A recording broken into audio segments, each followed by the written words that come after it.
Titanic Talk with Nelson Aspen and Alexandra Boyd.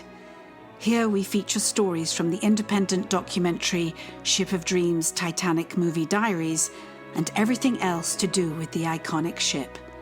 From James Cameron's epic groundbreaking movie to the history and legacy of Titanic herself. Join us and our special guests as we continue the 25th anniversary celebrations of Titanic. This is your first-class ticket to everything aboard the Ship of Dreams. This is a very special edition of Titanic Talk because it not only features one of the stars of Alexandra Boyd's documentary Ship of Dreams Titanic movie diaries, but it features one of our all-time favorite Titaniacs. I had to go all the way to Sydney, Australia to meet him, and he had to go all the way from Melbourne to Sydney to meet me. So Alexandra Boyd, who have we got today? Well, I love all my Titaniacs. I feel you feel the possessive there. I own my Titaniacs in Ship of Dreams Titanic movie diaries because they're so special to me.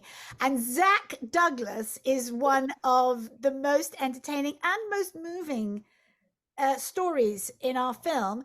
And we're so excited to have him here today. Zach, welcome from Melbourne, Australia. Thank you for having me. Thank you for having me. It's a pleasure to be here. Very exciting. Go all the way to your lounge room because you're at home in Melbourne. It's just early in the morning for you. Yes, It is. yes. It is. And in fact, we started chatting on Instagram. How remind me of how I that can't even happened. remember. I think maybe I stalked you or something. I'm not Yeah, really sure. Probably. Probably that's how it started. I can't remember, but yeah. Isn't it amazing? It's those the power of concentric the circles, isn't it? It's the concentric Yeah. circles of Titanic that, Mm.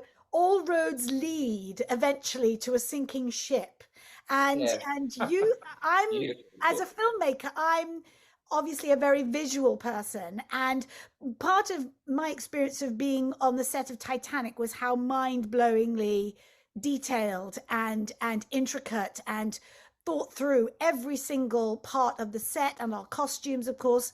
And so then I see there's this person in Australia and he's got bits of it and them. And yes, and actually, I don't know if you have it on your table in front of you there, you probably don't, but my favorite prop that I know you have one of is the menu holder. I Oh. became obsessed with that. I was sat next to the captain. Oh, you're teasing me now. You're teasing me, man. You're teasing me. I would sit at the dining room table, sat next to Bernard Hill, and we had all the cutlery and all the plates all laid out, and this, and we would. Sorry. Did you really take a drink? You have to make a noise so that we can see you do that. Are you really taking a drink from a Titanic cup of tea? Look at that. It's early in the morning. I told, to quote Rochelle Rose, there's gin in this, but it's very early in the morning, so I just thought I'd quickly. I didn't think you'd be able to see me. Did Trudy bring that to you in your cabin? Trudy would like a cup of tea. All right. I should like a cup of tea. Still when I waiting for that return. tea, Trudy. Still waiting. But sorry, just to sort of, I'm talking about my experience of these props, but they were there for us in 1996. And now somehow, somewhere, you have acquired these and have an entire table set up. And just tell us a little bit about, I know you talk about it in Ship of Dreams, but tell us a little bit of how this has grown for you over the years, an incredible collection.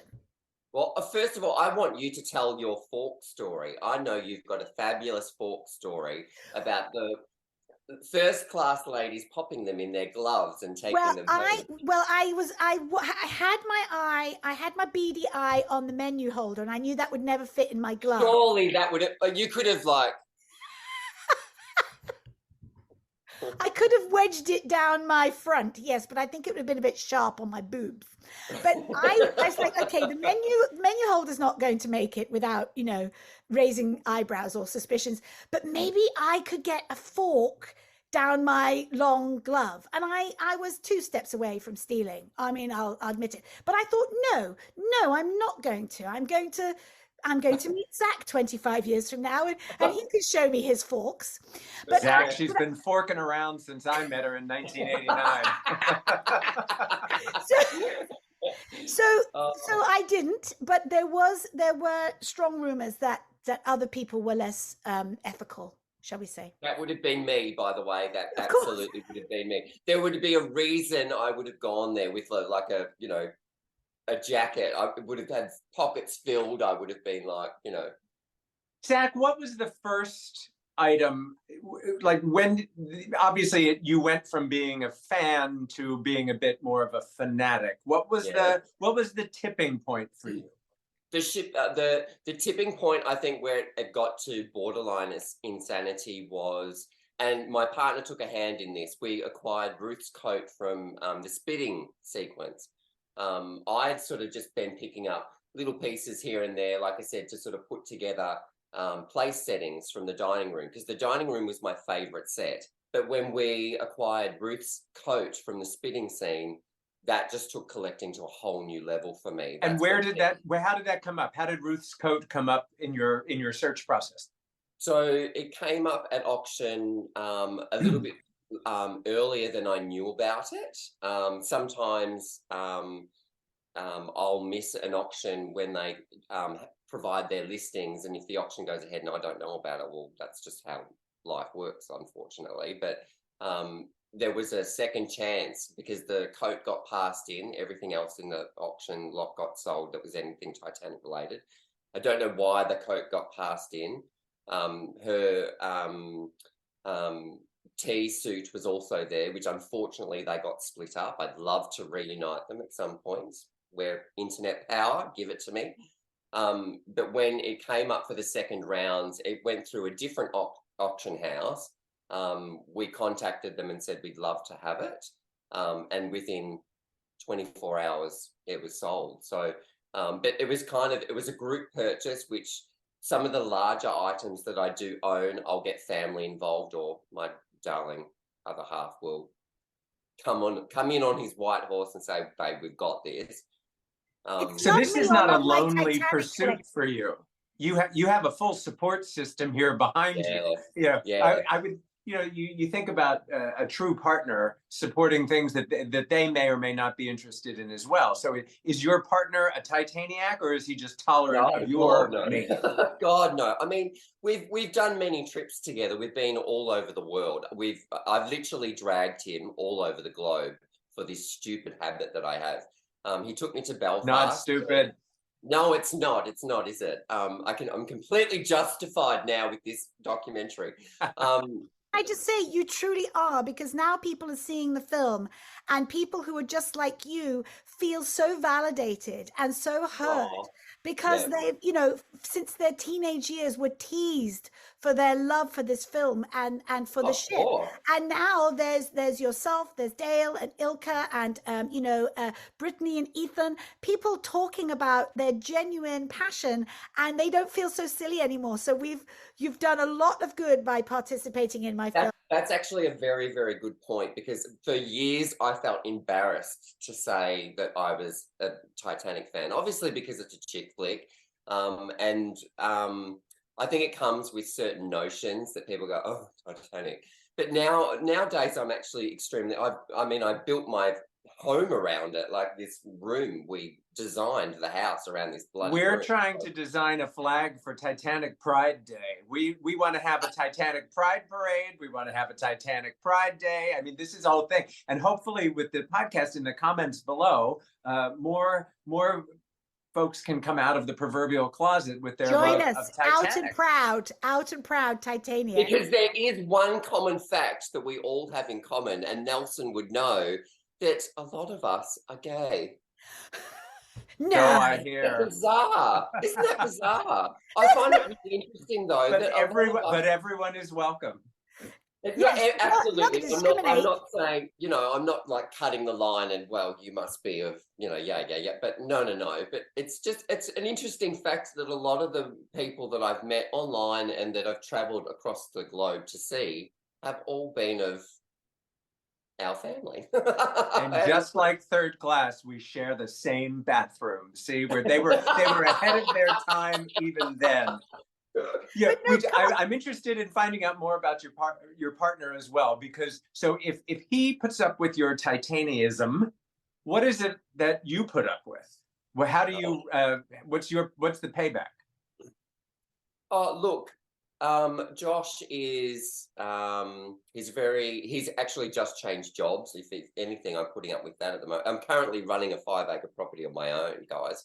So I mean, we're both extremely supportive of each other. If he comes to me and says, I would like to do whatever, or I mean, there are no limits with our relationship. We have a very strong bond with each other that I trust him, he trusts me, and I think that's where it works.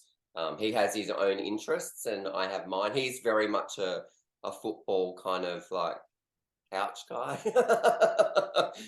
Me, not so much. So, I mean, it just works. It just works.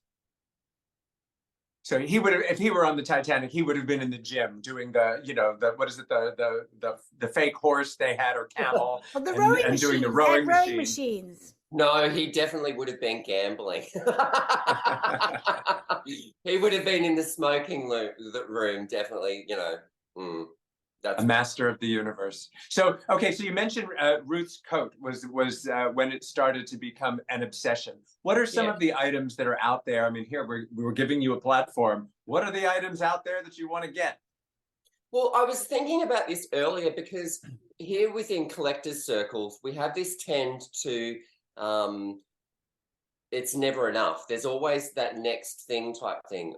For me, I think the collection has definitely got to a point where I'm very happy with what I have. I'm not to say that I would stop or anything, but it's more Holy Grail pieces now for me. Like I mentioned to you, Nelson, earlier that the jump dress is definitely the Holy Grail for me, but that's in the hundreds of thousands of dollars now. So, I mean, that is virtually, it's just unthinkable. Didn't it sell last year? Didn't it sell for $330,000? Yeah, it's a lot. That is a lot. You know what rhymes with unthinkable? And that's what they said about Titanic. So you never know. You never know. This is true. This is true. But it's kind of, I think there has to be a limit with how much you put into a collection.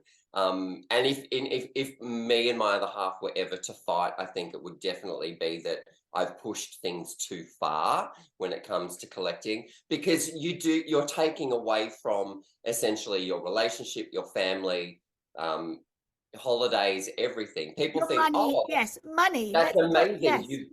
You've got yada yada, like the wood panel behind me. I mean, that nearly broke us financially. It's a really, really expensive piece to have, and there's got to be a trade-off. It just doesn't come from nowhere. Like you have to sacrifice to get something like that. So, what else? What else? If you couldn't have the jump dress, what's next on your top 10 list?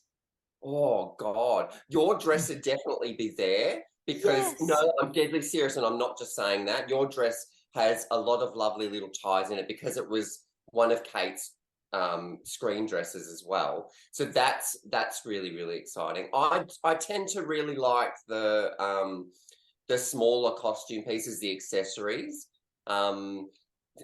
silly things like shoes and bags, and one can never have enough hat, gloves, bags, or shoes. So well, when I met you, Zach, you were so kind to bring along some of your treasures when we met in Sydney, and among them were some earrings. The bag and the earrings Adele wore for her 30th birthday.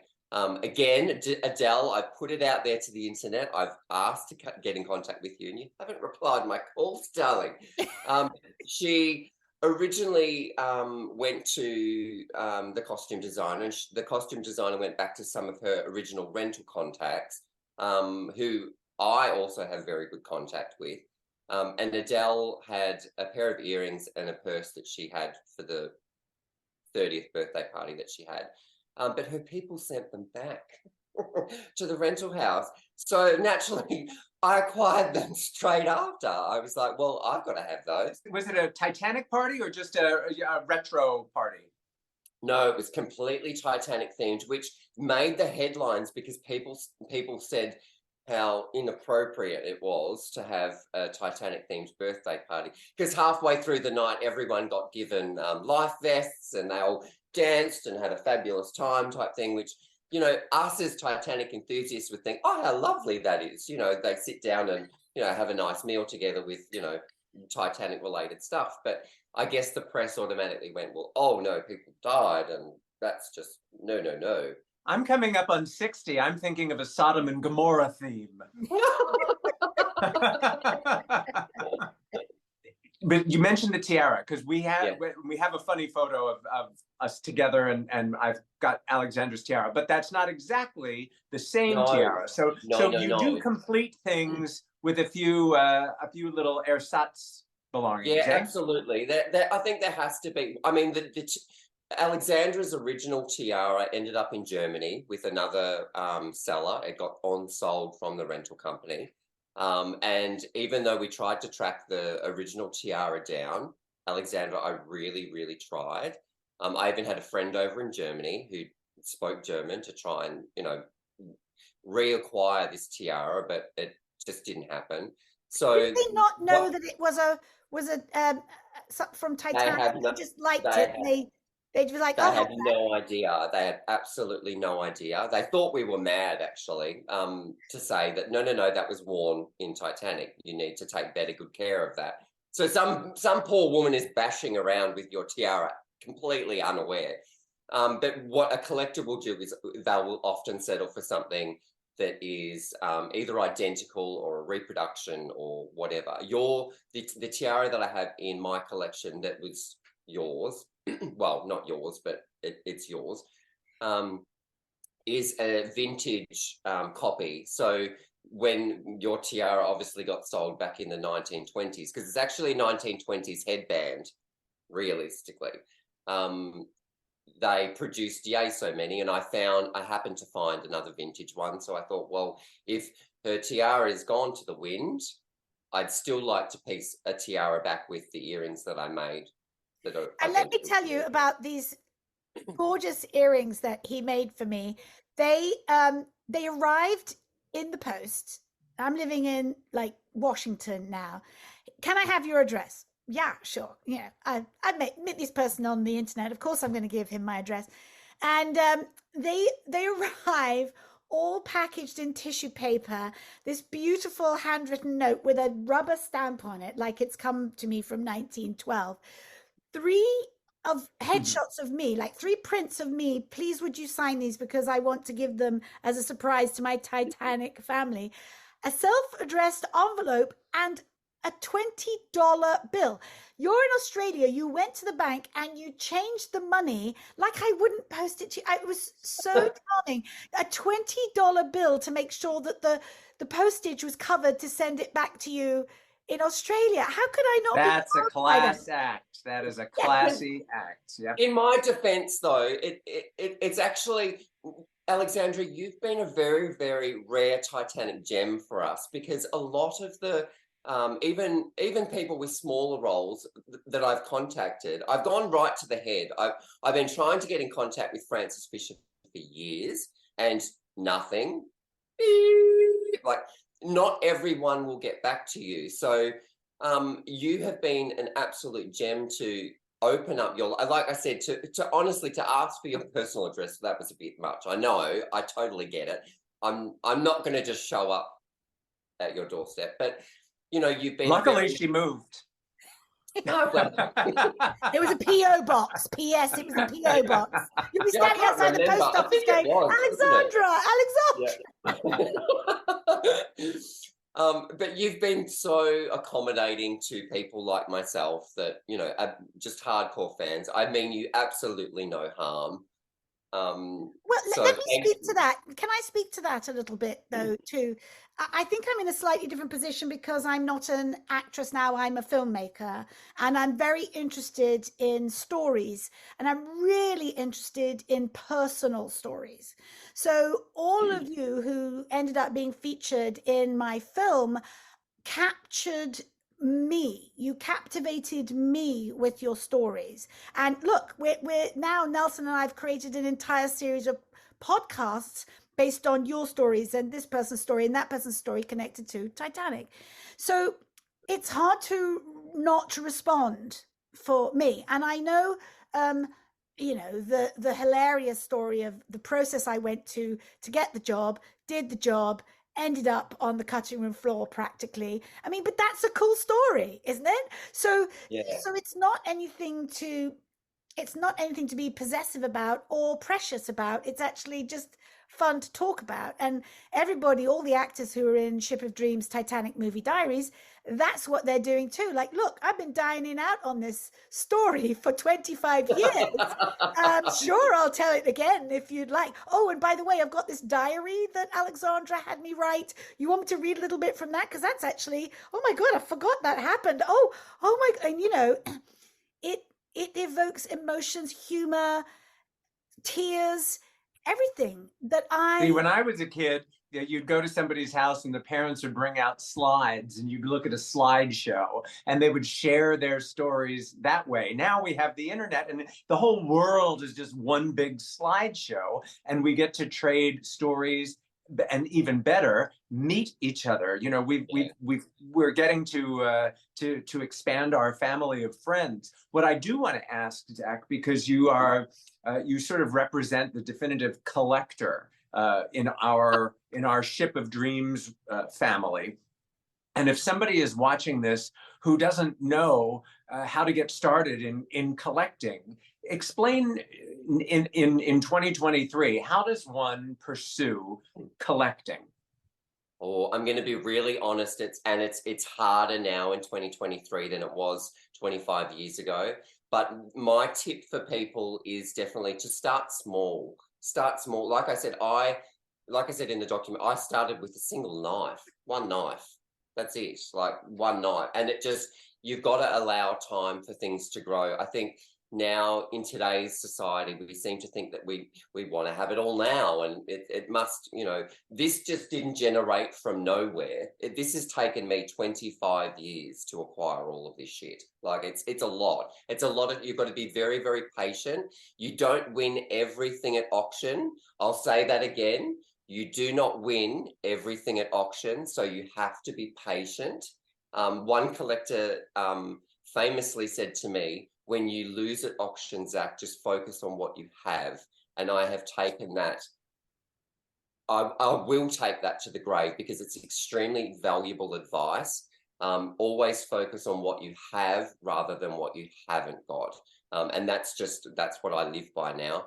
Very wise. If God forbid there was something unexpected came up and you're like, oh, I need some quick cash. What can I sell? Oh. What would be the least difficult to part with if you really had to? God, I'd probably go for anything reproduction first. I think that's probably where I'd start, but I don't like to think about it. I think I really, really don't, though. I don't like to think about it. They're like your children. You love them all the same. Well, absolutely, because I mean, I don't have kids. These are my children. My dream scenario is to keep everything together for as long as possible. I'd really love to have it exhibited as a whole. When it was such a pleasure to bring out some of the girls for the chat that we had originally, Alexandra, because I rarely see them out together. And so to have them on an exhibition where everyone would be out at the one time, that would be a dream for me.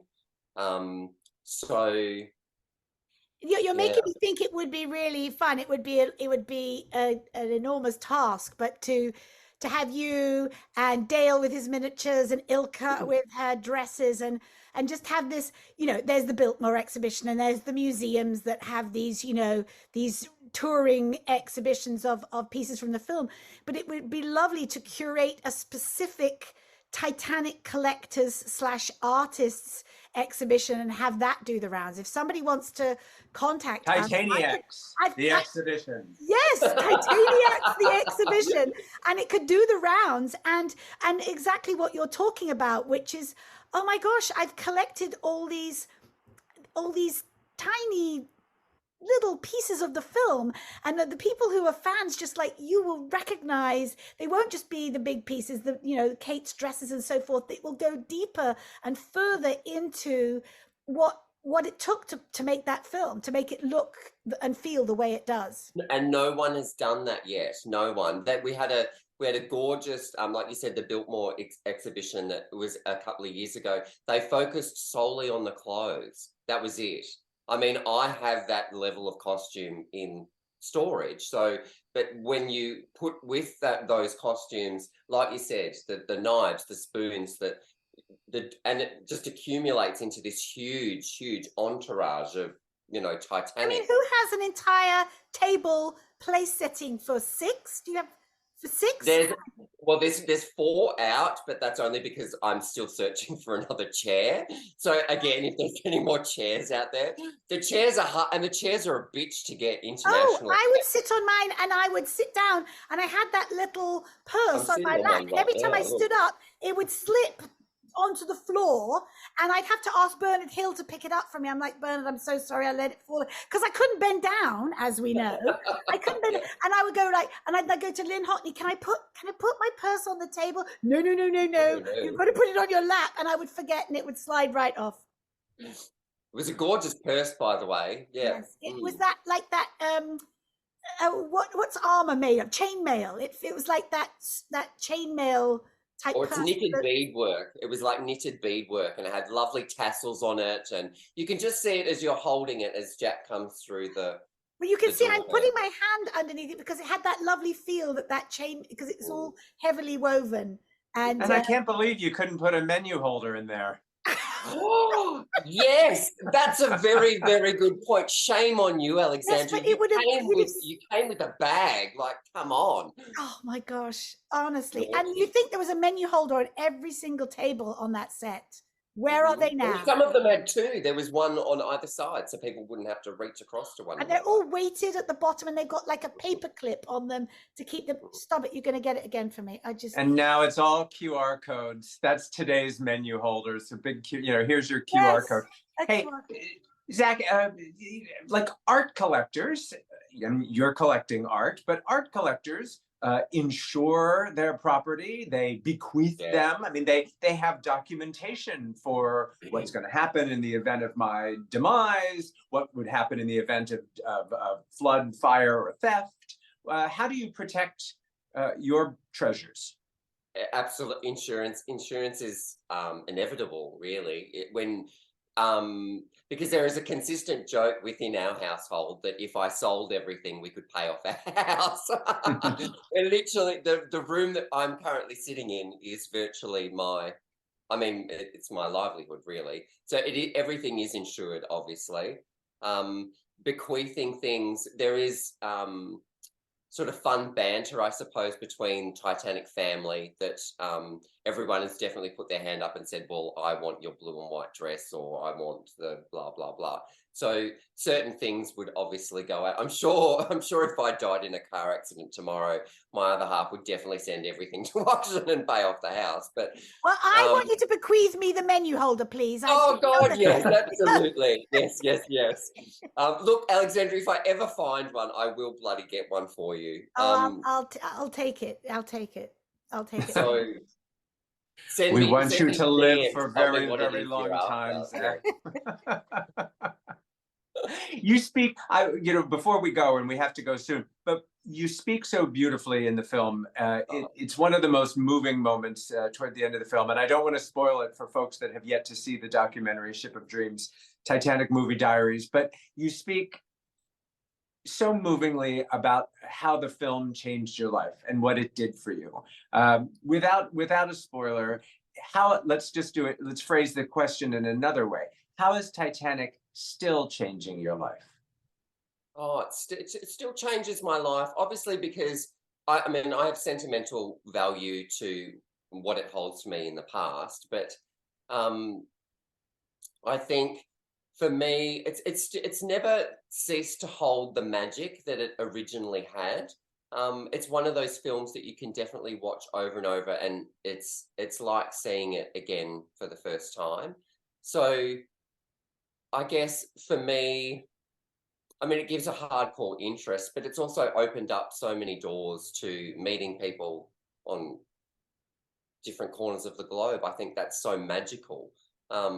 So I don't know. I guess that there's still that romance about the film that I really, really hang on to. Well, and as you were saying that, I was thinking of like a lot of people, myself included, feel that way about The Wizard of Oz or The Sound of Music. I mean, there are just certain movies that become part of the lexicon of popular culture or your childhood or whatever it is. Are there any other things in your life that obviously nothing can compare to Titanic for you, or we would see them there in your background? But what are some of your other genres of interest?